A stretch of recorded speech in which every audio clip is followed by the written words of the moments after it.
Harvard Business Review melakukan sebuah kajian yang menunjukkan bahwa pesan yang disampaikan dengan terstruktur itu 40% lebih mudah dipahami oleh audiens kita. Kok bisa? Pesan yang disampaikan dengan terstruktur itu memudahkan audiens kita untuk paham. Karena sebelum audiens kita mudah paham, dengan dibuat terstruktur, kita juga sebagai pembicara itu lebih mudah paham. Ada banyak sekali struktur yang bisa kita gunakan untuk mempermudah komunikasi kita.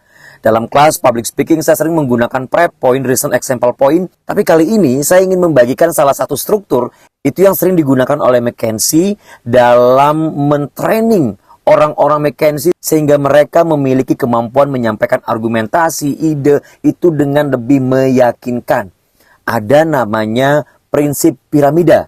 Prinsip piramida ini lebih dikenal dengan prinsip piramida Minto. Karena di awal-awal prinsip ini dikembangkan oleh Barbara Minto.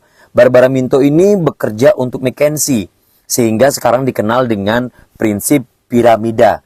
Prinsip piramida ini merupakan salah satu teknik komunikasi yang membantu seorang komunikator, seorang pembicara dengan bantuan tools struktur untuk membuat pemikiran kita lebih terstruktur dan logis sehingga ketika kita menyampaikan itu mudah dipahami oleh orang lain dan lebih meyakinkan. Prinsip piramida ini sangat sederhana, terbagi menjadi 3 bagian.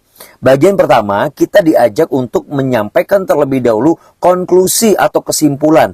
Kesimpulan yang biasanya disampaikan terakhir, ternyata bisa disampaikan lebih awal. Setelah kesimpulan disampaikan, baru kemudian dilanjutkan dengan alasan. Kenapa kesimpulan itu kemudian bisa tercipta, dengan alasan apa? Sampaikan alasannya agar lebih kuat. Kemudian yang ketiga, Anda bisa perkuat alasan tersebut dengan contoh. Bagaimana contoh penerapan ini? Oke, saya akan berikan contoh kepada Anda. Misalnya saya mengatakan, public speaking itu bisa dipelajari semua orang, walaupun Anda tidak punya bakat. Itu kesimpulan.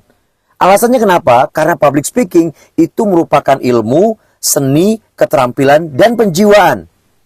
Dengan 4 bagian ini semua orang bisa mempelajarinya, semua orang bisa melatihnya. Contoh, saya sejak kecil merasa tidak memiliki bakat. Bahkan saya merasa sebagai seorang anak yang sangat introvert.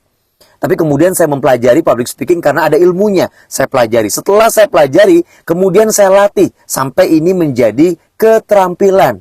Setelah menjadi keterampilan, kemudian diisi dengan seni.